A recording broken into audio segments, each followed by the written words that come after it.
Hey everyone, hello everyone. It is Renee. Hello, performing arts community. I am here with a special guest. I'm like so excited. I'm like so geeked out. My girlfriend, the queen, Victoria Theodore. Now, just really short, really quick.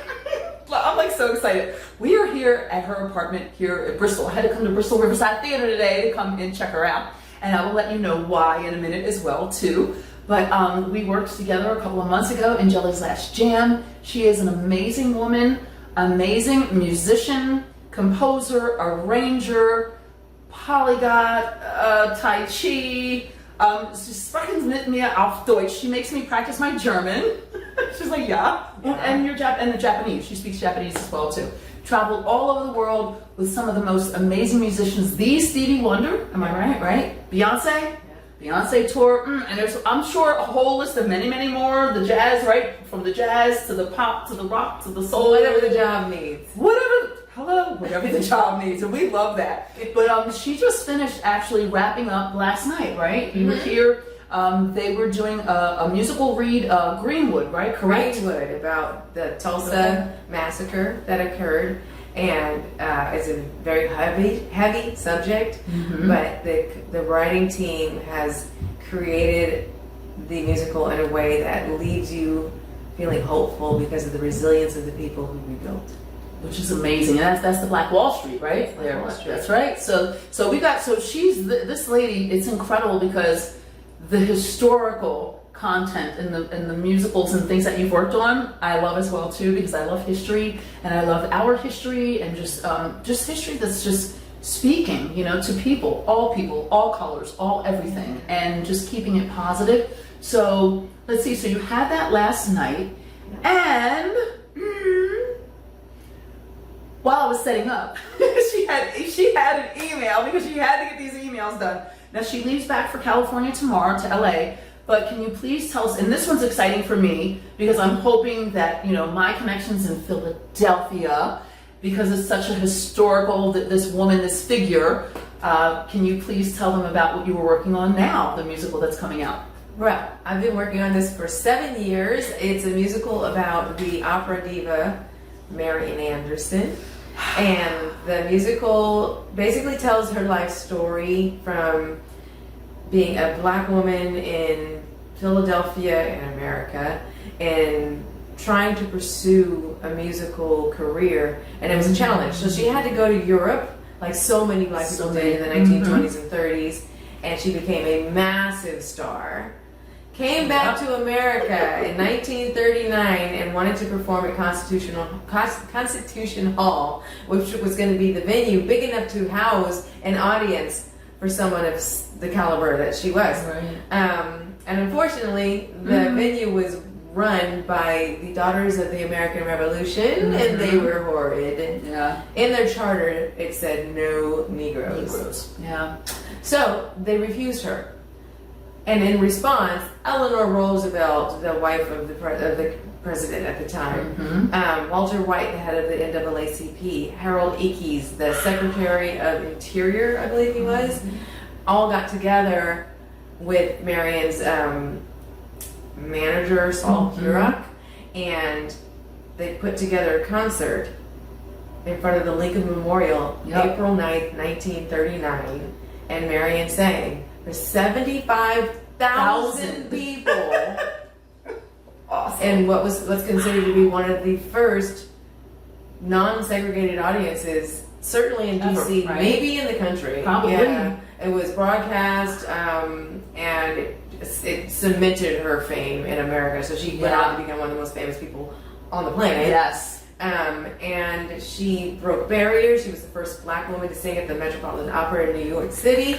She inspired a litany of other singers: Jessie Norman, Leontine Price, Kathleen Battle, Graves, you name it. I have goosebumps now. So yeah, wow. And even Beyonce mentioned her in her Renaissance concert. So there you go. So and it's they are going to be in auditions soon actually for this, because it's going to be premiering at Alabama? Alabama Shakespeare in February 2027. So it's coming. So and you're working on it now, We're right? working on it now. I had to send an email just now. She's in pre-production. And what I love about this woman so much, what I love about you is that when we first met and we were in rehearsals for Jellies, she just had like just this calm spirit, just this pleasance about her. She's at the keyboard, and you know, only most of the cast know this, and of course my family knows this, but every day we were coming in with new charted music because a lot of the pieces weren't, you know, they could not find for Jelly's last jam. And so it was a beast, right? For you to be able to. I was working all day, every day. She was like, you got me working day and night. Literally. Right, day and night. It was a lot. Yeah, it was a lot, but it was amazing. And we got it done, and it was a great show. The cast. Oh, it was spectacular. It was just beautiful. Like, it was like the perfect storm, you know, the right cast, the right crew.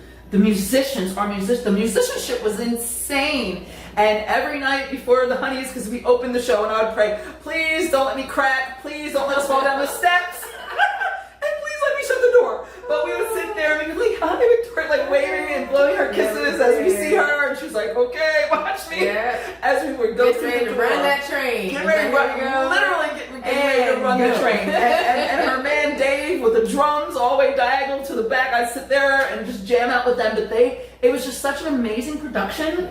And for me, I mean, because I've been doing, you know, Broadway shows and theater and stuff for, I don't know, 30 something years, close to 40 years. And I've worked with some amazing musical directors. But it's not, for me, what I learned from Victoria is that it was not about her teaching us the notes, because this was jazz, Jelly Roll Morton. I mean, there were certain things that I couldn't even hear within it, and she was like, no, you need to count, you know, whether it's the trumpet coming in or hold these beats here, and I'm like, cool. So like I was like so just in awe of how she was able to not only teach us the notes, because we had some people that were singing, honey. We had some singers in the show. It wasn't about the vocals or the singing, but just the intent that you taught us behind the music and behind the feeling. And so I felt like I was getting a music theory class, a music history class, and this was so important because this was, for me, as being on the stage, it just wasn't about singing the notes or about being perfect or doing, it was about channeling all that energy and all that wisdom that you brought to the show so that we could actually get out there and inhabit it. Yes. Yeah, because when you understand the source and understand the references and understand your place in it, like you mentioned with the horn line coming in right here, or there's a piano riff coming in right here, or a drum fill coming here, and it's all one entity. So if everyone is aware of that entity, then it elevates. Yeah.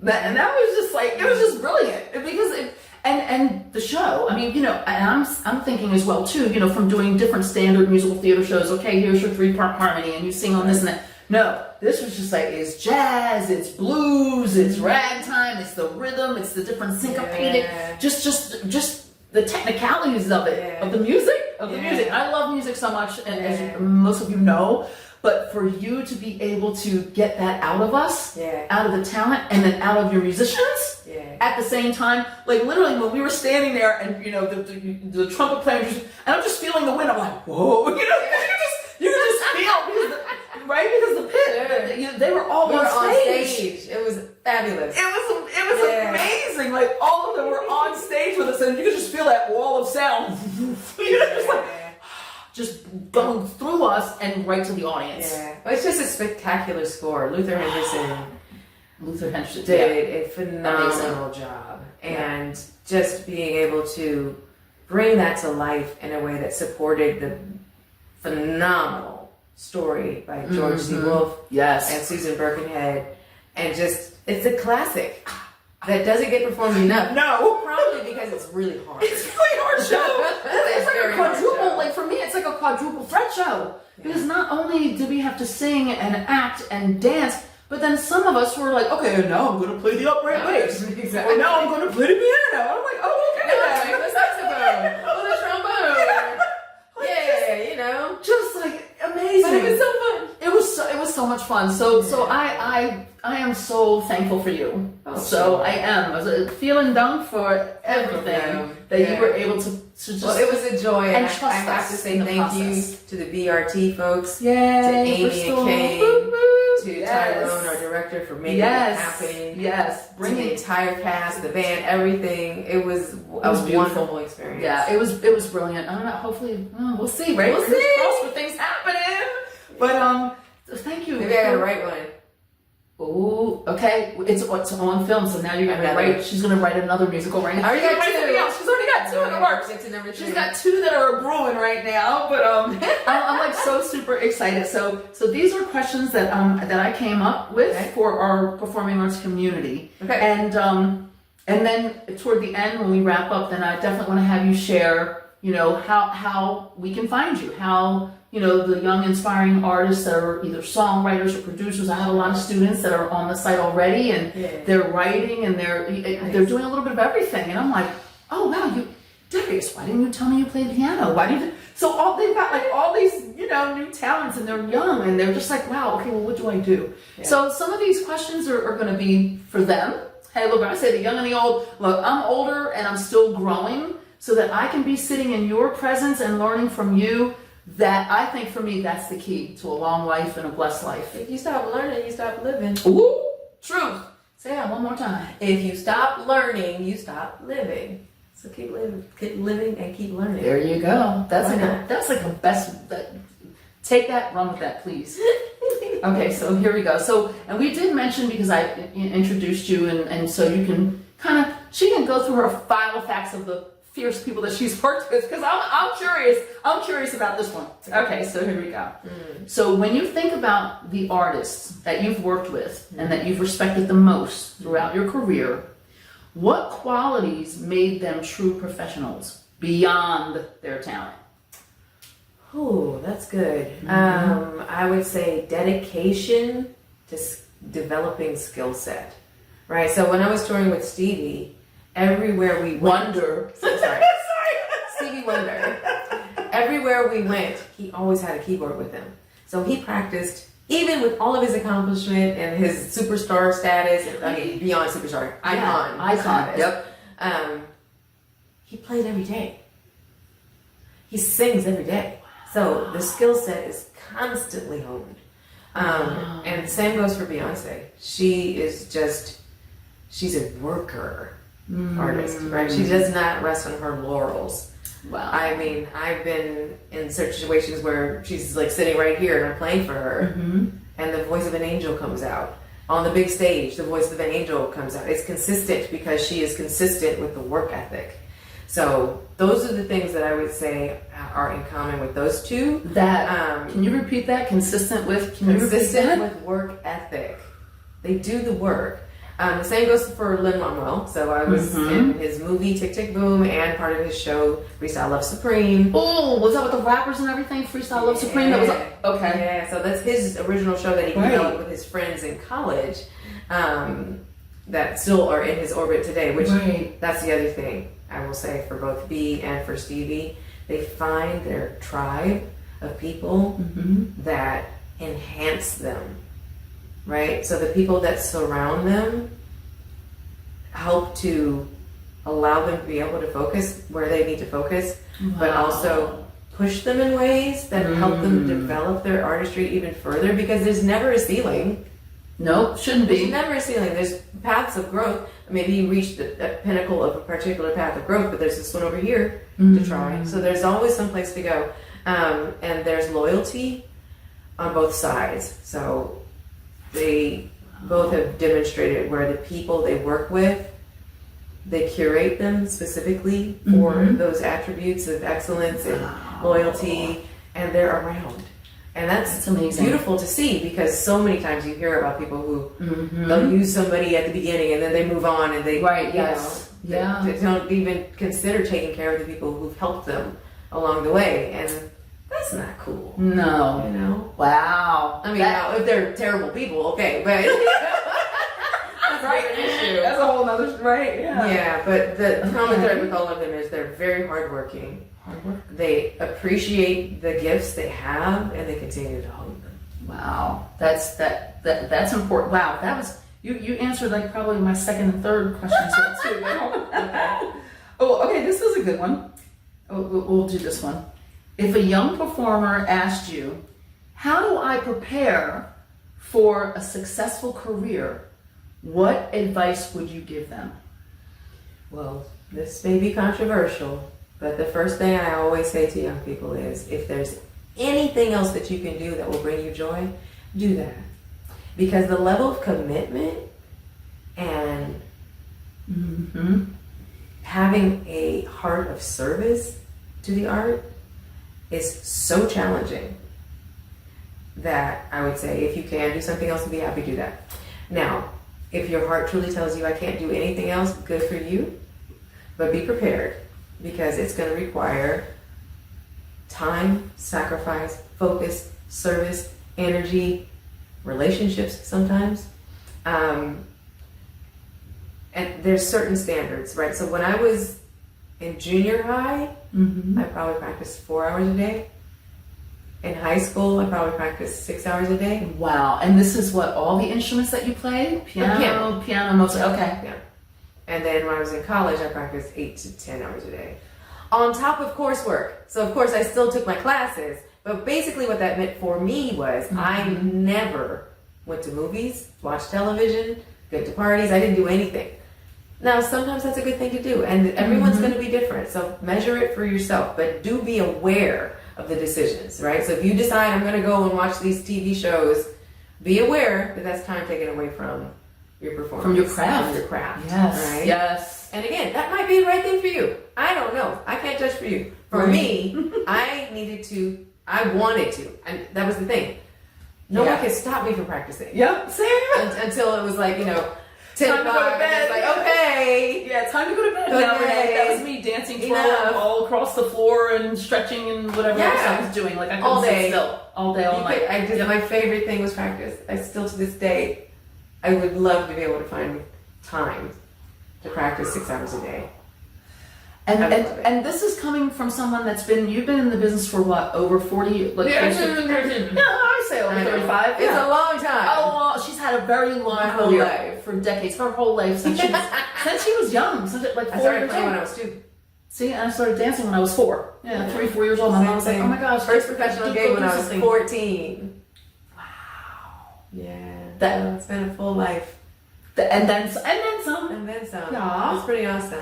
Yeah. Let's see. It can happen. This is why I feel as though it's so important for you to tell your story, because everybody has different journeys. But if that's your passion, that's all you ever want to do, then you can look at the two of us, two strong Black women that have been doing this for our whole lives, and we haven't done anything else but more than 40 years. Yeah, performing and singing and dancing and growing and learning with people and bringing and joy still love it. and the art. Yes, and still loving it and still loving it. Yeah, it can be. It is possible. I want to say this: pursuing the arts benefits everyone, even if you don't become a professional. True. Right? So if you find in your heart that you don't love practicing, do what you can.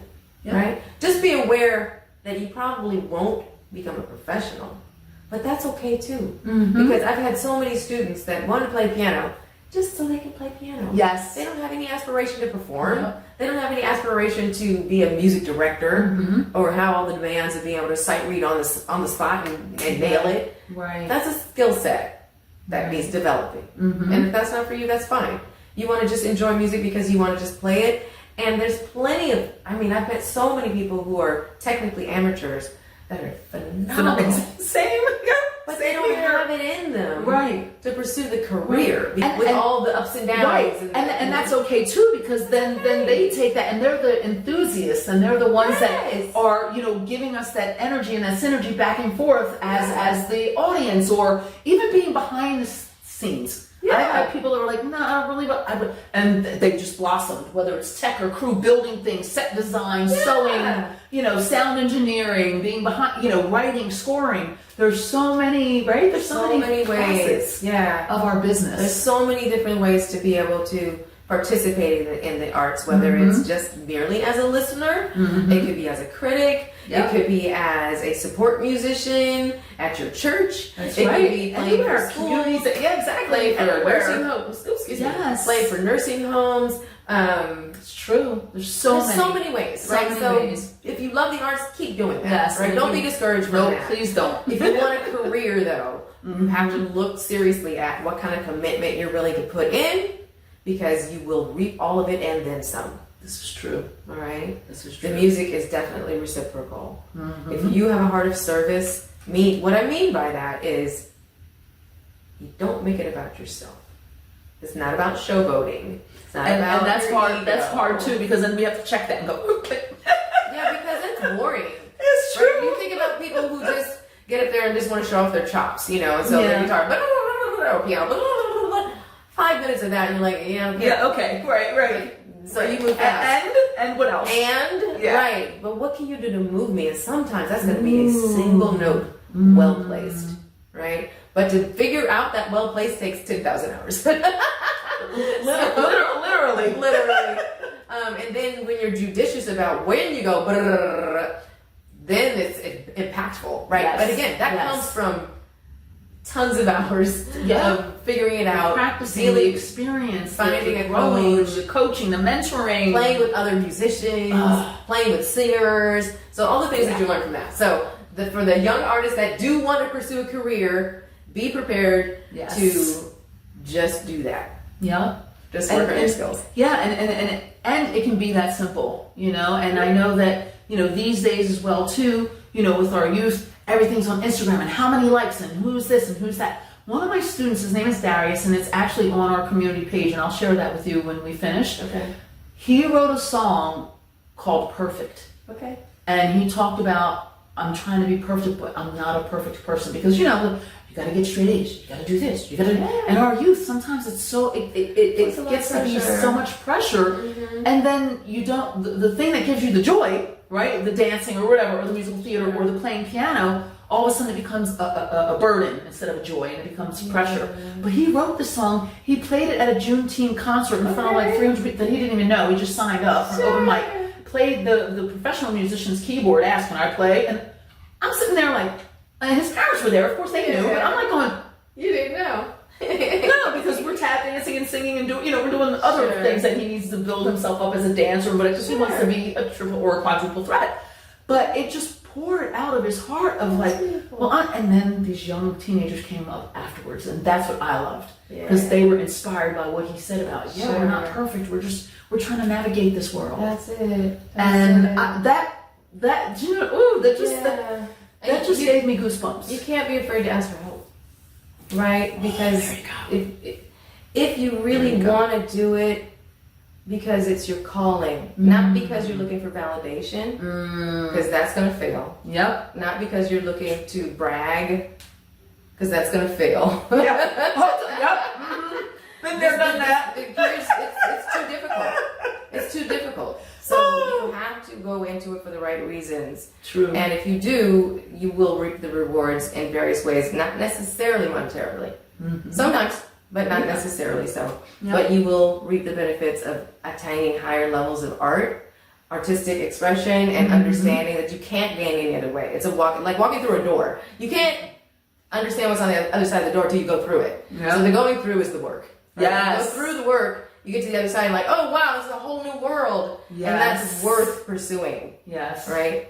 Definitely. And I'm so glad I continue to do that, because I don't see a limit to the doors.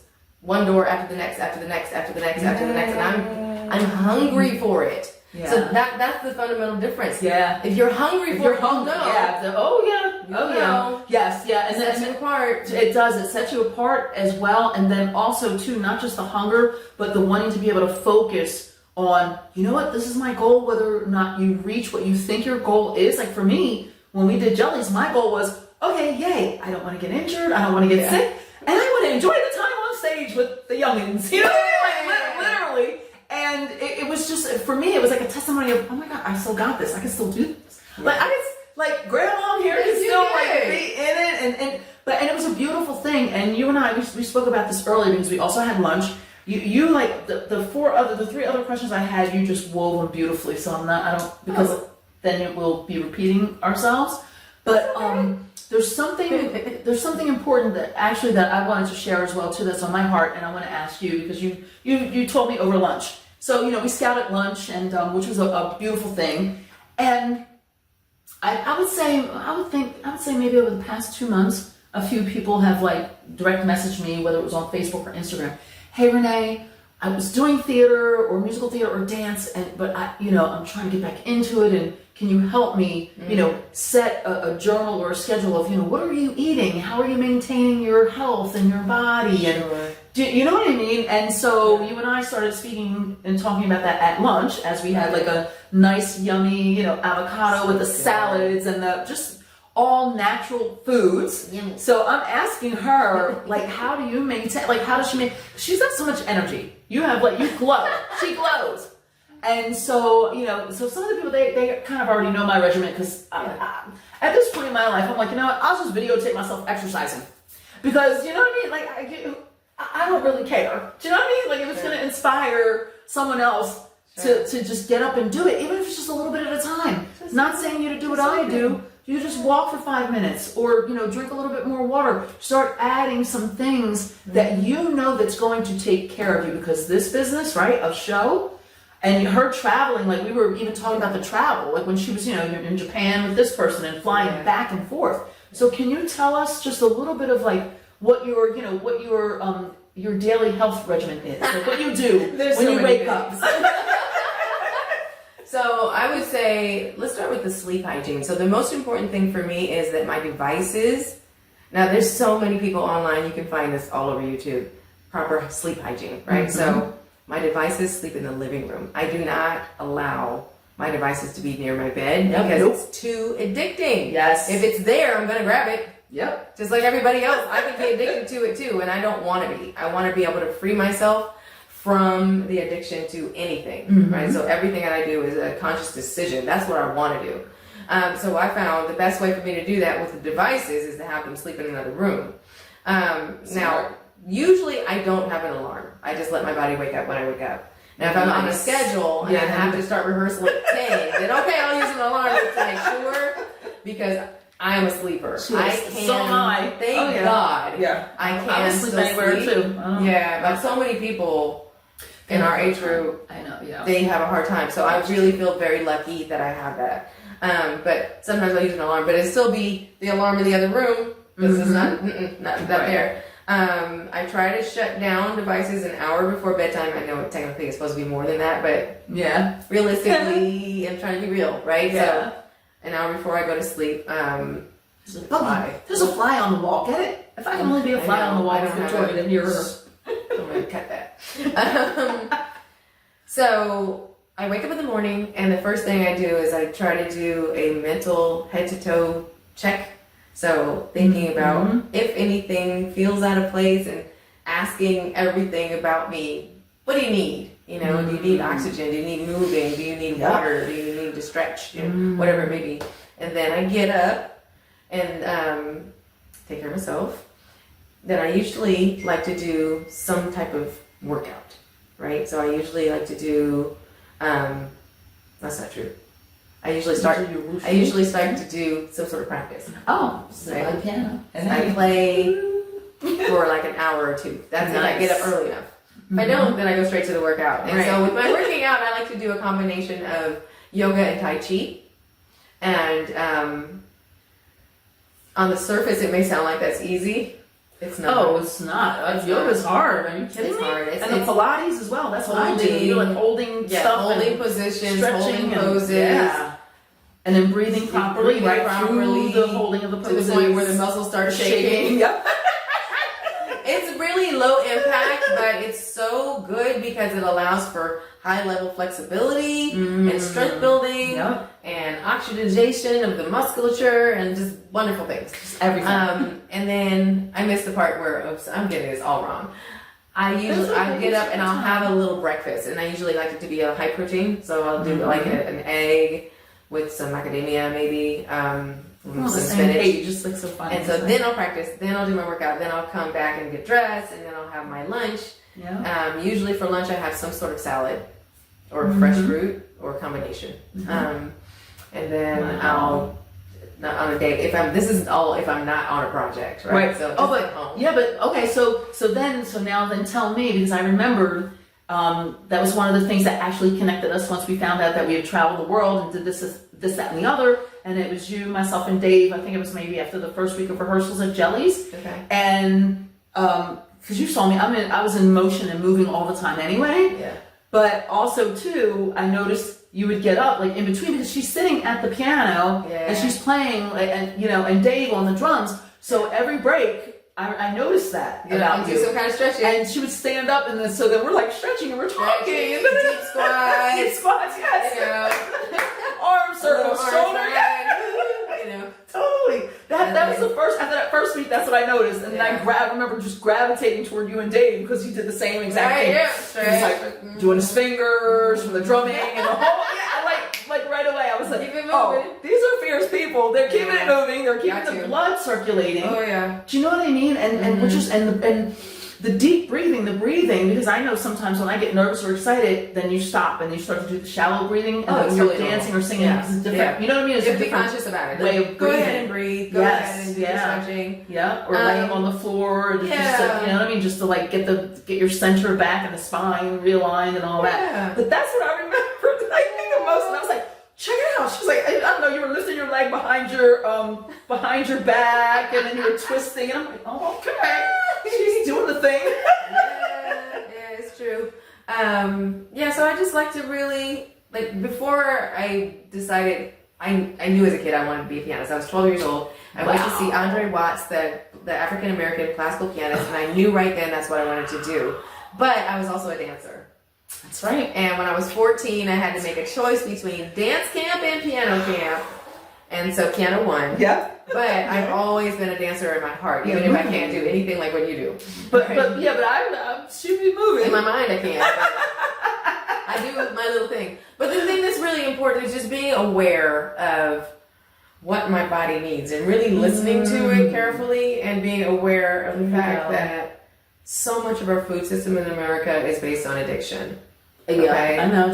So much stuff is loaded with sugars and salts and chemicals and all these things that are really not good for you. But you discover that when you travel, right? So I've traveled extensively overseas, and so I've seen the difference. Yes. Personally. And felt the difference personally. Yes. So I know that's what it is. And I'm really hesitant to bash people who are in America that deal with the poor food systems that we have here.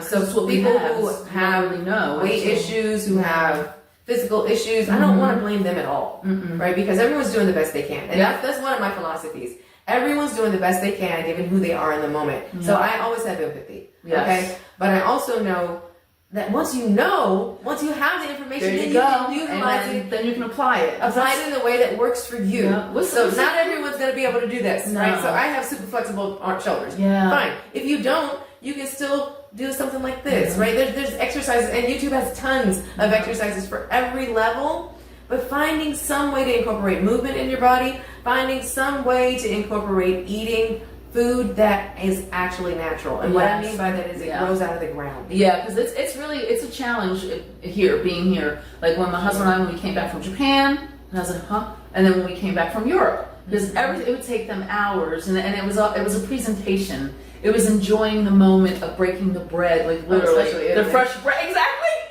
They take their time. Yeah, I love it. In Germany and Switzerland too. We'd be like, "Where's our food?" But you would just take your time and have conversation and just watching people go by the Fußgang zone or wherever you were if you were eating outside.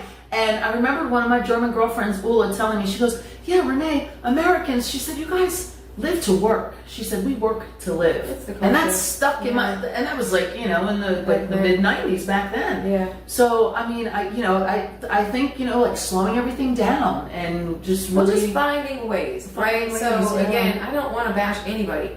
So if you live in a community that is a food desert, right? You can make the decision they'll have something, a can of soup, tomato soup. So add that to your meal. Do that. Yeah. Or if the only option you have is to just go get a burger, fine, get your burger, but then after you eat, walk around the block for 10 minutes. Yeah. Yeah, so you can process it. Process it, right? Yeah. If you only have access to bottled water because the faucet water is bad, drink bottled water instead of a soda, right? So those sort of things. Those It's little like things. it's always that like, right? Anybody can take these little steps, and the little steps do add up. Mm-hmm. And eventually, you Yeah. know, hopefully more and more people have access to good, real food. Yeah, To be able to not overwork ourselves, right? Because again, yeah, it's just our culture. We'll work to live. And But then it's my just- thing is, you know what? My grandma used to say, what good is everything that you have if you don't have your health? If we don't have our health, you have nothing. You have nothing. Nothing. So you know what I mean? That always is in the back of my mind. She passed away at 97, and she was doing her thing. You know what I mean? But she was like, I can wait. I'm gonna go take a walk, or I'm gonna go to. That's I'm gonna great. go do some cooking. I'm gonna go out in the garden. My grandma, you know. Sure. So you know, just sometimes it's like I say, less is more. Sometimes less is more. Even you know what I mean. Even with what we do, like in the performing arts, somebody's like, "Oh, I don't want to do it big." And I'm like, "No, because you have to do it 8 times, like 8 times a week. So sometimes less is more." Making your decisions, yes, be conscious. It all comes down to being conscious, right? Yeah. So as long as you try and Yeah. be conscious and take the steps that you need across the board. Yes. Yeah. You know, in life, right? Career, relationships, Yeah. food, exercise, life, everything. sleep. Yeah. Sleep. Just the Yeah. consciousness will Yeah. help to shape better decisions. Yeah. That's all. So you know what, that was amazing. Thank you for those tips. They're really important. And you know, with some of the people that I know that are out there, do you know what I mean? Keep moving, keep going. You know, on the days that you want to take a break, take a break. But if it's meant for you, like Victoria was saying, oh, it's my passion. Like when you go to sleep and all you do is hear music and this, and like I visualize movement and swirls of light. But sometimes I have to wake up and I'll write it down. I'll write down my choreography. I'll write down the idea. Yeah. If that's all, you know what I mean? If it's in there and it's just there, Yeah. let it come out. Just let it come out, nurture it, you know, as she said before as well too. And I love the way that you answered about the professional part of it. And you'll go back, you know, well, I'll make sure that we put timestamps on this as well too. Okay. Do you know what I mean? And maybe we might even auto so that people can actually read, because sometimes people will watch and then not hear, or sometimes YouTube people, does the transcripts automatically. yeah, we can do that as well I don't too. know, is this YouTube or is this? No, I'm gonna Alright, we'll so cut that out. Yeah, we'll cut that. But then we'll edit, you know, we'll edit, and then I'm sure people will put it on YouTube as well too. But we have our community that we have. Facebook. It's school, and it's School. it's a private community, and so for me it's important because we want whoever, whether it's parents, you know what I mean, of our aspiring young artists, or whether it's to have a safe community, you know, place where they can go Yeah. to be able to get their information and things from. So yeah, we're posting bits of it on Facebook and Instagram, so you'll be tagged. So this is the last thing, which is the most important thing, is Victoria, please tell us just really quickly one more time what you have coming up and how we can find you or see you, your social media information, so we can follow you. Sure. Well, I'm on all the platforms, Victoria Theodore, so you can find me on Facebook, Instagram, TikTok, YouTube. Are you on LinkedIn as well? LinkedIn. Yep, she's on I'm everything. trying to remember what everything is. I know. I'm on everything. She's on everything. You'll find her. And then there's my band, which is called In Spirits. That's right. That's with the letter E-N, and the word spirits, all as one word.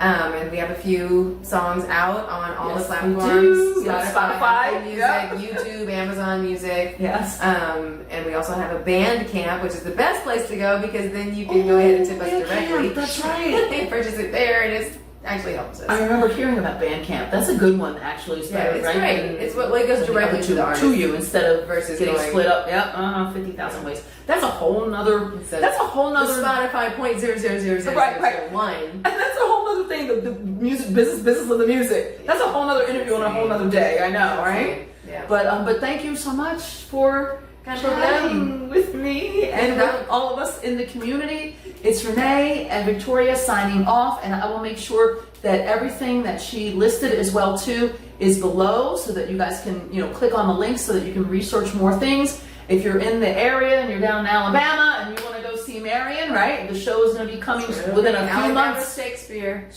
Festival. And yeah, let's see what happens after that. Hopefully, that show needs to have, a sit-down production of it in Philadelphia. Yeah. So for all my Philadelphia people, I'm just saying, For all my Philly people, I'm going to be hunting you down. Directors and composers and arrangers and people that have finances, I'm going to be hunting you down.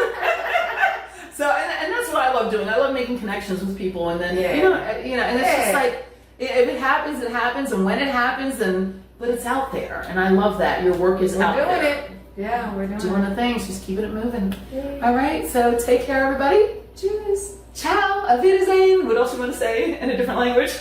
Ich weiß nicht. Ein bisschen müde oder? Ein bisschen müde oder nicht müde? Ich? Ja. Yes. Nein? Ich bin gut. Okay. Yeah, she's good. I was saying that. I was trying to think, how many other languages do you speak that you can say goodbye in? Because I only know two. 14 Sprachen. 14, that's 14. Ja. Wow. Okay, so hit it. Here we go. Japanisch. Ja. So that is sayonara. Sayonara. Italianisch. Italiano. What's that? Ciao bella. No, I don't know. What is that? Ciao. Ciao. Arrivederci. Koreanisch. Yeah, so annyeonghaseyo. Cool. Korean. Português. Ooh, Portuguese. Yeah, so that's adeus. Ah, which is close to Spanish, right? Boa tarde. Boa tarde. Okay. Wow. Chinesisch. Okay. I can't remember how to say goodbye. Is it Mandarin? Mandarin, Or yeah. Cantonese. I have Mandarin. no idea. I can't remember how to Clueless. say goodbye. Ni hao is hello. Ni hao. Maybe Yeah, say that's ni hello. hao. Okay. Französisch. Yeah. So au revoir. Oh yeah, that's right. Au revoir. Swahili. Oh wow. Swahili, I think. Maybe she'll be doing a musical. in Deutsch, Swahili. natürlich. Yeah. Yeah. Yeah. What is Friday? Oh, Valentine. Hindi. Namaste, which is thank Oh, you. namaste, I can't remember yeah. how to say I bye. don't know. Oh well, and then Russian, das Vidania. До свидания. Hey. And then Norwegian. I love Norway. So beautiful. Anyway. Well, Let's see, how do you say goodbye? I can't or Dutch. It was close to the No, it's different. No, I don't know. Yeah, it is different. Oh well, I can't remember. We're gonna look that up. Russian, das Vidania. And then Espanol. Hasta luego. Yeah. Okay. Bye, everyone. Thank you. Ciao.